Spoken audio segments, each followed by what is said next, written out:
എനിക്കിന്നൊരു 100 രൂപ വേണോ? 100 രൂപ. 100 രൂപയാ?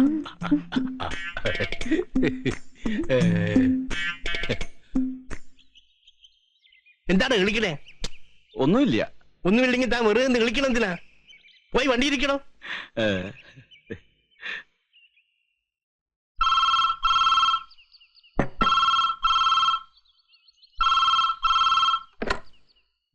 ഹലോ ഹലോ, ആരാണ് സംസാരിക്കുന്നത്? Retired deputy director Keshavulla speaking. ഞാൻ ലേഖയുടെ ഒരു ഫ്രണ്ടാ. ലേഖ ഒന്ന് കൊടുക്കോ? എന്താ ഫ്രണ്ടിന്റെ പേര്? രജനി. മിസ്സാണോ മിസ്സസ് ആണോ? മിസ്സാണ്. Very good very good. Please ഒന്ന് കൊടുക്കോ? കൊടുക്കാമല്ലോ. ലേഖേ, മോക്കൊരു ഫോണുണ്ട്. അവള് പഠിക്കുകയാണ്. അച്ഛനെന്താ വേണ്ടത്? എടി, അവൾക്കൊരു ഫോൺ വന്നിരിക്കുന്നു. പഠിക്കുന്ന നേരത്താണോ ഫോൺ? പിന്നെ വിളിക്കാൻ പറയണം. വിശാലം, അവള് സംസാരിച്ചോട്ടെ. പാവം ഒരു പെൺകുട്ടിയാ. പെൺകുട്ടി ആയാലും ആൺകുട്ടി ആയാലും പിന്നെ വിളിച്ചാ മതി. ഹലോ ഹലോ, ഞാൻ പ്രൊഫസർ വിശാലാക്ഷിയാണ്, ലേഖയുടെ അമ്മ. ഇപ്പൊ ലേഖയ്ക്ക് ഫോൺ കൊടുക്കാൻ പറ്റില്ല. 10 മണിക്ക് ശേഷം വിളിക്കൂ.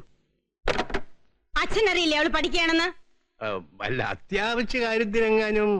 നമ്മൾ അറിയാത്ത എന്ത് അത്യാവശ്യമൊക്കെ അച്ഛൻ അവളുടെ കാര്യം ഒന്നുകൂടെ ശ്രദ്ധിക്കണം. വെറും ഒരു കോളേജ് ഗോയിങ് സ്റ്റുഡന്റ് അല്ല അവള്. ഗവേഷണമാണ് ചെയ്യുന്നത്, അതും മലയാളത്തിൽ. നിസ്സാര കാര്യ. പ്രൊഫസർ കുമാരപിള്ള സാർ പറയും പോലെ ഗവേഷണം ഒരു തപസ്സാണ്. ഡോക്ടറേറ്റ് കയ്യിൽ കിട്ടുന്നതുവരെ പുസ്തകങ്ങളുടെയും ചിന്തയുടെയും ലോകമല്ലാതെ മറ്റൊരു ലോകം ഉണ്ടാവാൻ പാടില്ല.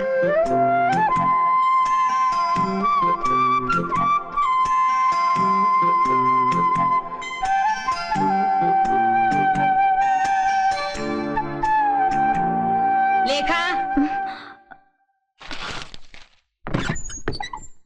അമ്മ കോളേജിൽ പോണു.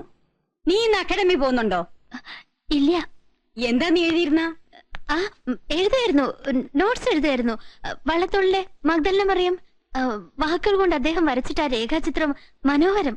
അതെ അതെ, നമ്മുടെ നിലാതീരത്ത് ജീവിച്ച ഒരു കവിക്ക് ആ ബിബ്ലിക്കൽ കാലഘട്ടത്തിന്റെ സൗന്ദര്യബോധം, കൾച്ചർ, ബിബ്ലിക്കൽ ബിംബകൽപ്പനകൾ അതൊക്കെ എത്ര അനായാസമായി ഉൾക്കൊള്ളാൻ കഴിഞ്ഞു എന്നുള്ളതിലാണ് അതിന്റെ മഹത്വം. അമ്മ നോക്കട്ടെ, മോൾ എന്താ കൺസീവ് ചെയ്തിരിക്കുന്നത്? ഞാൻ തുടങ്ങിയുള്ളൂ. നോക്കട്ടെ.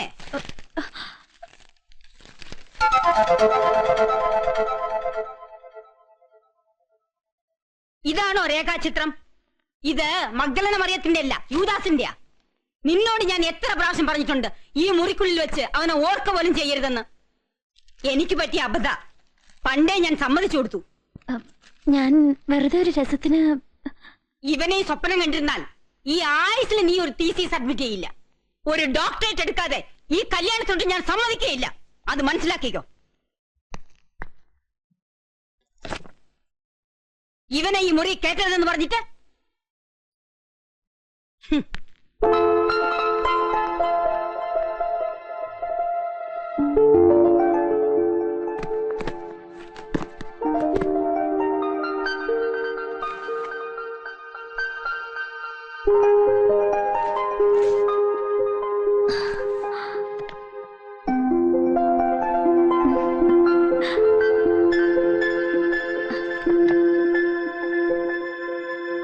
യൂദാസ്.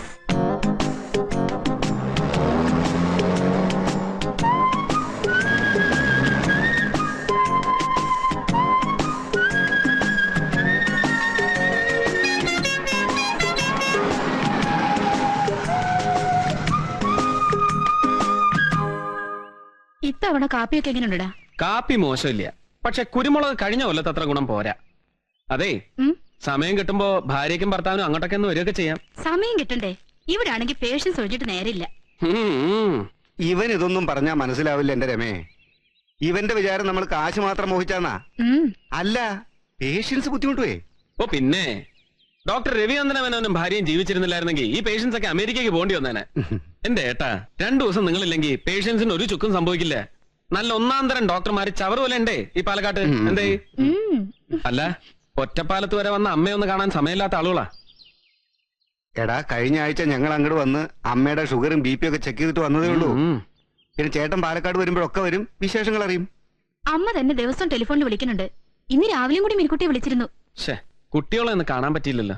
അവര് ട്യൂഷൻ കഴിഞ്ഞ് വരുമ്പോ 6 മണിയാവും. കഷ്ടമുണ്ട്. കുട്ടികളോട് ഇത്ര ക്രൂരത കാട്ടരുത്. എന്റെ രവിയേട്ടാ, നമ്മളൊക്കെ പഠിച്ച് പാസ്സായത് ട്യൂഷൻ എടുത്തിട്ടാ. വീട്ടിലുണ്ട് ഈ രോഗം. പഠിപ്പെന്നും പറഞ്ഞ് ശ്രീകുട്ടി ആരെയും ദീപുവിനെ കേട്ട് കഷ്ടപ്പെടുത്തുക. പാവം കുട്ടികൾ. 3x squared plus എഴുത് 3x How squared I plus used to envy this man. minus He 11x seemed to me squared plus to be the one young man in all the minus world who ought to 25x be squared. satisfied with his attainments. Arya, can you follow me? ചെറിയ jeep. What?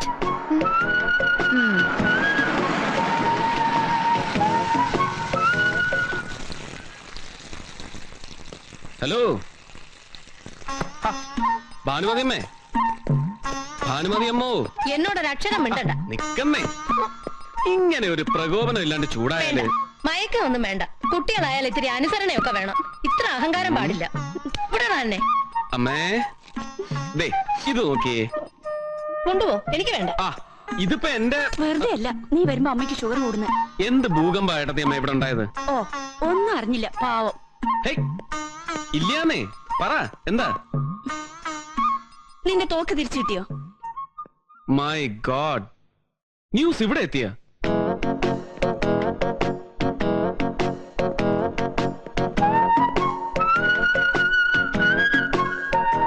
എന്റെ ഭാനുമതി, ഇങ്ങനെ പിണങ്ങാനും മാത്രമുള്ള തെറ്റൊന്നും രഘു ചെയ്തിട്ടില്ല.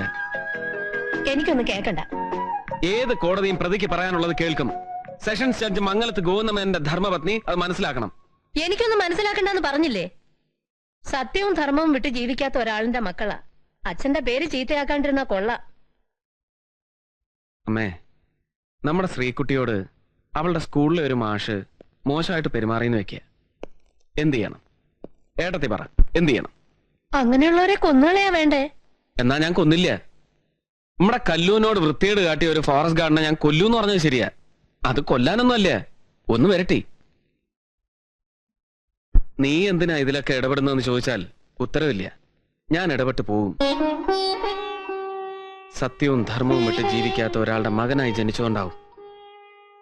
ഞാൻ അപ്പോഴേ പറഞ്ഞില്ലേ മാലതി, രഘു തെറ്റൊന്നും ചെയ്യില്ല എന്ന്. നീ കൊണ്ടുവന്ന ആ സാധനം എന്തിയേ? എന്ത് സാധനം?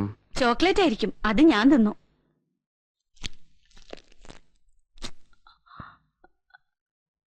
നീ വാ, കാപ്പി എടുത്തു വെച്ചിട്ടുണ്ട്. അല്ല ഏടത്തി, ചിണുങ്ങളെ ആരും കണ്ടില്ലല്ലോ. അവര് മോളിലുണ്ട്, ട്യൂഷൻ. ട്യൂഷനാ? ഞാൻ വരുമ്പോളായി ട്യൂഷൻ. എടി ചിരിതേ, എന്താടി ഞാൻ വരുമ്പോളായി പഠിത്തം? അടക്കടി പുസ്തകം. എടി പാറു, ചമ്പ വാടാ. നിന്നോടല്ലേ അടച്ചു വെക്കാൻ പറഞ്ഞു. ഇന്നു മുതൽ ഒരറിയിപ്പുണ്ടാകുന്നത് വരെ ട്യൂഷൻ നിരോധിച്ചുകൊണ്ടുള്ള ഉത്തരവ് പുറപ്പെടുവിച്ചിരിക്കുന്നു ഞാൻ.